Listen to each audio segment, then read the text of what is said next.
Hello everyone, we will take up the entity relationship model in detail in this chapter for database design.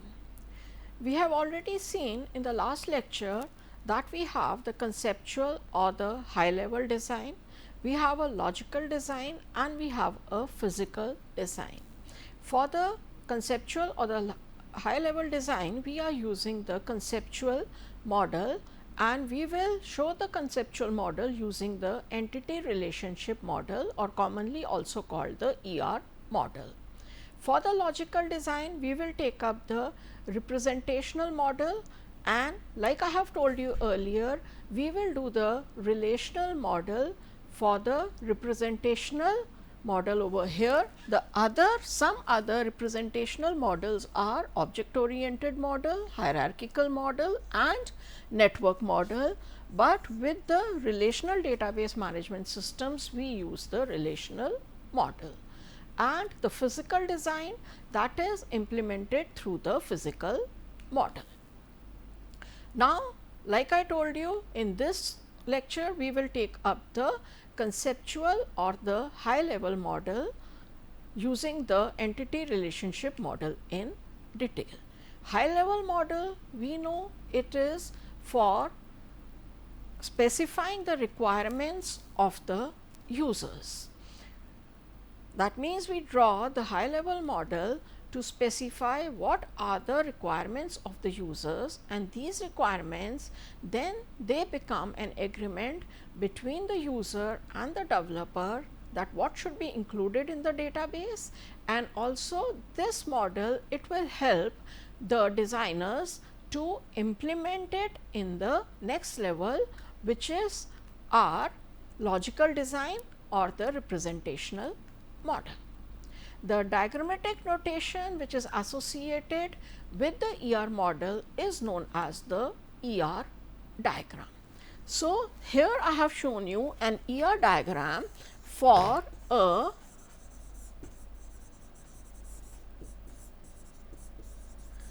company database which is consisting of some objects like employee, department, project. Then we have shown the attributes of these objects. Here we have shown the attributes for the departments, we have shown the attributes for the project. Then we have some relationships, works for, manages and works on, and attributes of the relationships. So, all this that I have shown you in this ER diagram, we are going to study one by one. All the notations that I have used in this ER diagram, they are predefined specific notations for different types of objects, relationships and the attributes. So, the entity relationship approach, it consists of three important things: entities, attributes and relationships. Now, what is an entity? An entity is a thing in the real or the mini world with some independent existence. For example, I say student is an entity in some mini world. We have a mini world which is consisting of the college. So, I can say a student is an entity there, a faculty is an entity there, a classroom is an entity in the college. So, anything that exists in the mini world or the real world is called an entity, and the entity is represented in the ER diagram with by a rectangle with the name of the rectangle. For example, I have shown the entity employee over here as a rectangle, and within it I have written the name of the entity, that is employee. Similarly for student. Now, what is an attribute? An attribute, it is the property that describes the entity. An entity can have any number of attributes, and in the ER model we will consider the attributes that are of interest to us. For example, let us say for the project, there is an entity project. The attributes that we need in our database are the name, the number and the location. There can be other attributes for projects. For example, it can be who is the mentor of the project, how many students are registered for the project, but we are not concerned with those properties in our database. Hence, we will consider only the properties that we are interested in as the attributes. An attribute in the ER diagram is given by a oval sign with the name of the attribute written within it. Let us look at these examples. We have the entity project and 3 attributes which are shown by oval over here, and they are joined to the entity. I have numbered some of the attributes which underlined some of the attributes which we will take up later. I have another example over here. The entity is the employee, and these are some of the attributes: SSN, BDate, name, though the attribute name has been divided again, we will do that, address, salary and sex. So, an entity in the ER diagram is shown by a rectangle with the name of the entity, and the attributes or the properties of every entity, they are shown by the oval and joined to the entity using the line. An entity can have any number of attributes as per the requirement of the system. There are different categories of the attributes in the ER model. These are the simple and composite attributes, single valued and multi-valued attributes, stored and derived attributes, and the complex attributes. Now, what is a atomic or a simple attribute? A simple attribute is that which cannot be divided into subparts. For example, let us say I have this attribute location. I divide it into subparts saying house number, street and city. So, it no longer is a simple attribute because it has been divided into subparts. A simple attribute, it cannot be defined into subparts. It is a atomic attribute. So, we will not have any subparts over here. Whereas, a composite attribute is that which can be divided into subparts. For example, we have shown over here, we have name as an attribute. Here it is, and we have divided it into F name, mem init and L name. Why? Because our system, our database system requires that for the name of any person or the employee, we store the first name, F name, the initial and the L name separately. So, we have divided this attribute name into 3 different subparts, and such an attribute is called a composite attribute. A single valued attribute means an attribute that can have only a single value for a particular entity. That means, let us say for the employee, let us say I have an attribute name. Now, an employee can have only one name, an employee cannot have 2 names. There is another attribute age. An employee can have only a single age. So, any attribute that can have only a single value for a particular entity is called a single valued attribute. Whereas, a multi-valued attribute is that which can have multiple values for a particular entity. Again, let us look at location over here. Location is an attribute for the department. A department can have multiple locations. Another multi-valued attribute I can give is for employee, I can say that phone is a multi-valued attribute. Why? Because an employee can have more than one phone number. A multi-valued attribute in the ER diagram is shown by a double oval, whereas a single value attribute is shown as a single oval. Then we have the stored and the derived attributes. The attributes that we have done till now, they are the stored attributes. Like we said, SSN, okay? For employee, SSN is a attribute and it has some value that will be stored in the database. Similarly, let us have salary, it will have some value that will be stored in the database.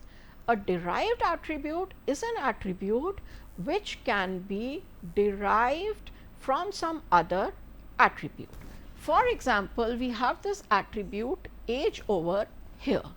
So, this age can be derived from the attribute birth date.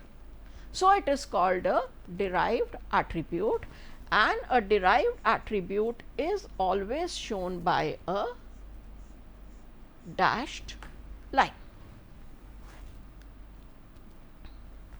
Then next we have other complex attributes. The complex attributes are those which are a combination of the composite and the multi-valued attributes. Here we have a multi-valued attribute for employee, which is phone, and also it is a composite attribute. Why is it a composite attribute? Because it is consisting of two parts, the STT code and the number, right. We can say that there is a student, the student may have two addresses. Let us say the student has a permanent address and a correspondence address, and each of the address will have a house number, a street, a city and a state. So, we have the composite attribute address and also the attribute address. It is a multi-valued address because a student can have more than one address.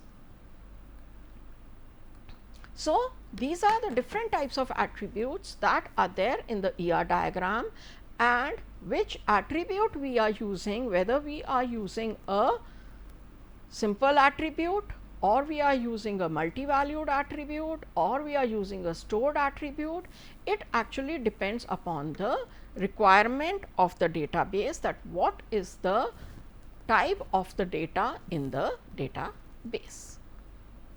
Now, what is an entity type?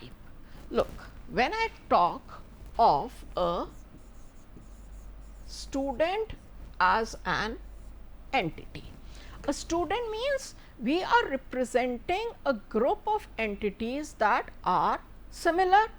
Why are they similar? Because we are talking of similar properties or attributes for them. For example, for the student, I say the student has a student number, a name and age, which are the attributes that we are using. Then for every student, there will be a number of students. For every student that exists, there will be a student number, there will be a name, there will be a age. Another student, let us say, there will be a student number, there will be a name and there will be a age, and so on. So, this means that an entity type, it is a collection of the entities that have the same properties. All the students in the class have the same properties of interest in our database. That is, the properties of interest for the student are student number, name and the age. So, all the students, they are having the same properties of interest, and hence we say that the student is a entity type and the entity is a instance of the entity type. That means, if we have the entity type student, then the entity represented by student number 1, name and age 23, is an instance or occurrence of the entity type student, or we can say it is an entity type of the entity type student. Each entity type in the database is described by its name and attributes. Let us look at same what I told you earlier. We have employee over here, and the attributes of interest for the employee are employee number, name and age. So, this is a entity type. The occurrences are employee number 1, E1, sorry, the employee E1, right, given by 1 as the employee number, Amit as the name and 60 as the age. Then we have the employee E2 given by 2 employee number, name, age. So, the entity type is the employee, and the entity set or the group of entities are these, the occurrences of the entities. Now, next is key attributes of an entity type. Key attributes means that an entity type usually has one or more attributes whose values are distinct for each individual entity in the entity set.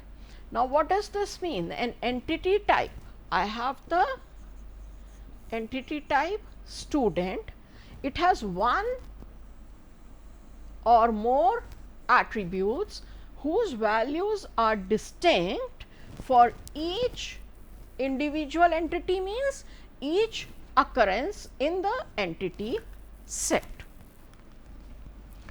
So, I have 3 entities over here in the entity set corresponding to the entity type employee E1, E2 and E3. So, now what is a key? A key is a one or more attributes.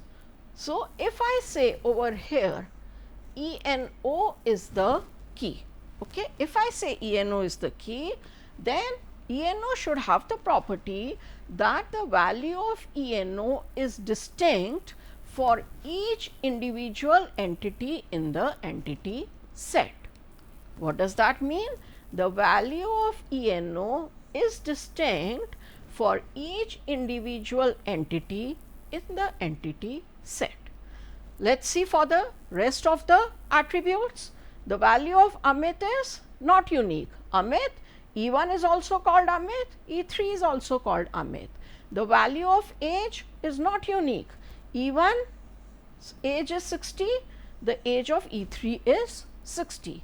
Even the combination, somehow E1 name is Amit, age is 60. E3 name is Amit, age is 60. But ENO is that attribute which is clearly showing us the difference, or due to which E1 and E3 are distinct. Why? Because E1 has the employee number 1 and E3 has the employee number 3. So, we will say that in this case ENO is the key, and like it is written over here, I have the example I have given you is of one attribute as the key. It can be a single attribute or the combination of attributes that will form the key. And the value of key is used to identify each entity uniquely, because if the key was not there, what is the property of the key? That for each entity it should have a distinct value. If this was not so and the value of ENO was also 3 over here, then how would we make out a difference between these two entities in this entity set? So, the key needs to have a unique value for each entity in the entity set. The key attributes are underlined in the ER diagram. Now, let us go back to our ER diagram over here. I had told you that I have underlined some of the attributes. Here I have underlined name and number. Look, I have underlined name and number. So, name as well as number, they are key attributes. In this, what does it mean? It means that every department will have a unique name. Why? Because it is a key attribute. So, name should have a property that will distinguish between the various departments. Similarly, the number is an attribute which should have a unique value for each department. Location is not a key attribute, so it can have the same value for different departments also. Similarly, here we have underlined SSN. So, SSN is a key attribute over here. This SSN will always distinguish the various entities in the employee or the various employees that exist in the entity employee.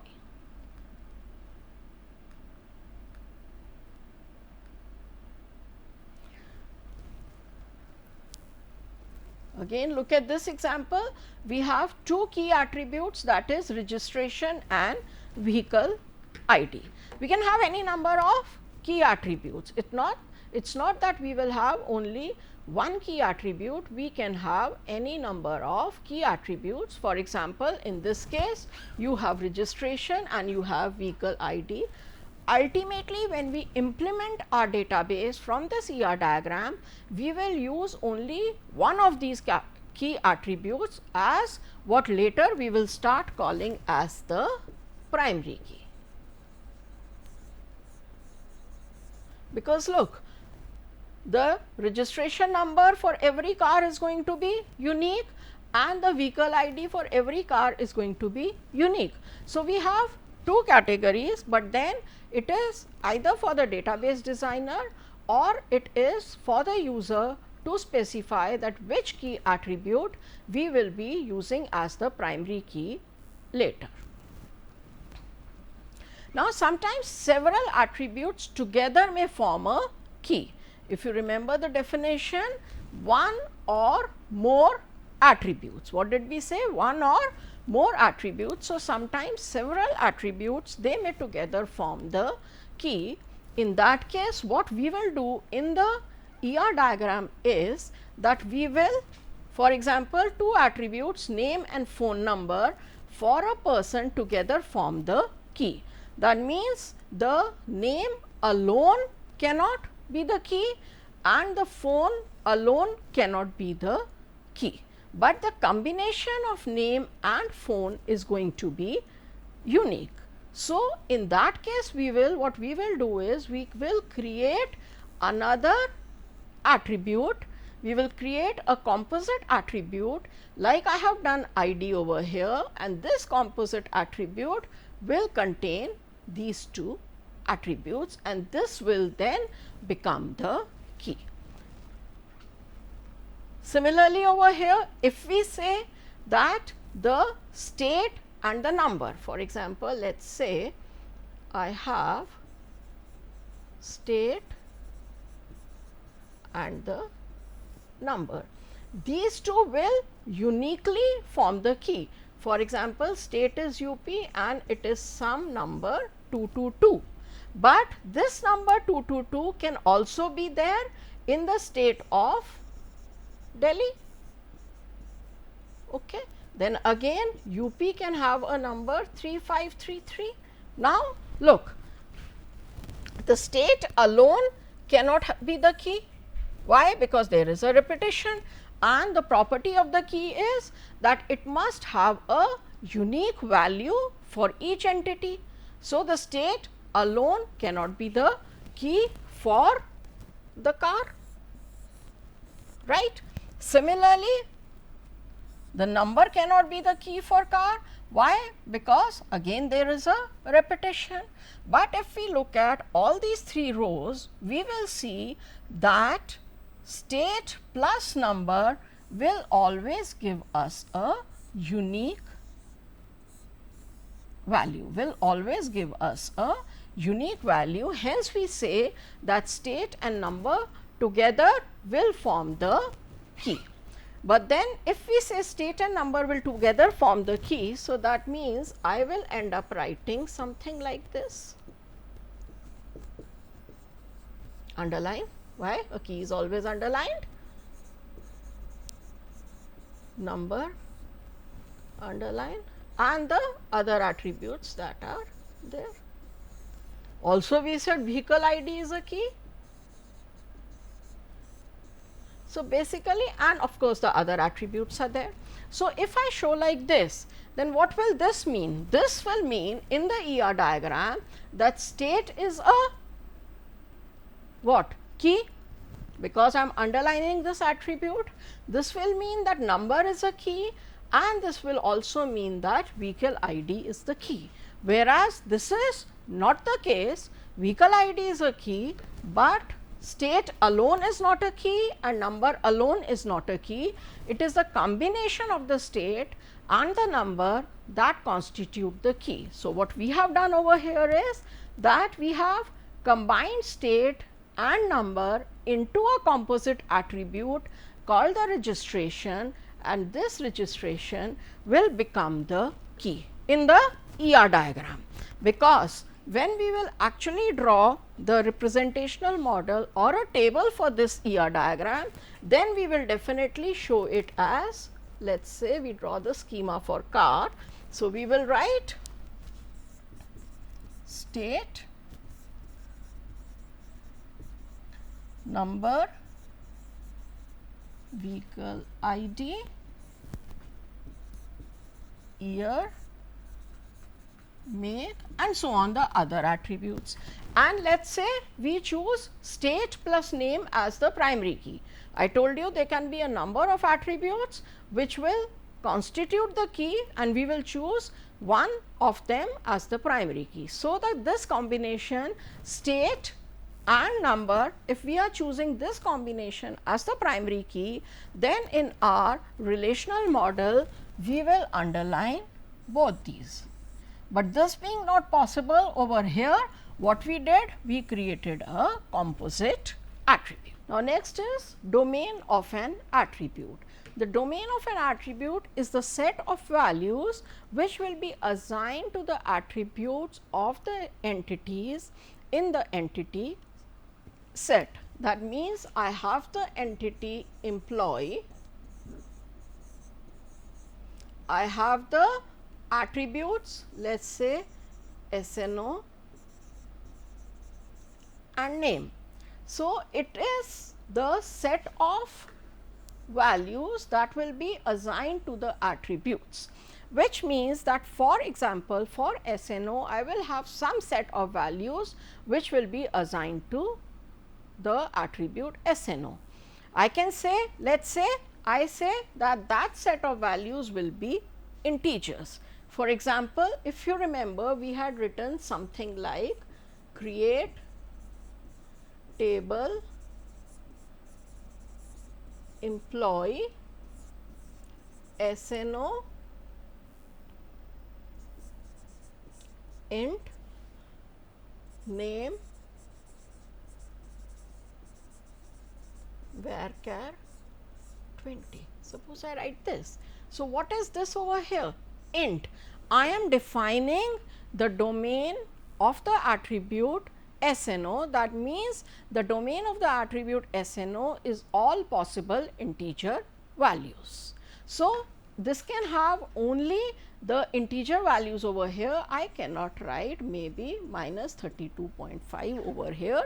Why? Because this is not an integer value. So, every attribute will have a domain from which its value will come. Over here we are writing varchar 20 is the domain for name. That means, it can have What is the domain? It is a combination of the 20 characters that can be there. Suppose I write over here, I write another attribute date of birth, which is of the type date, then what will it mean? It will mean that all the possible dates can be the date of birth, right? And the domains, they are specified using the basic data types. That is what I have done. Integer here, these are date, it is a basic data type in structured query language.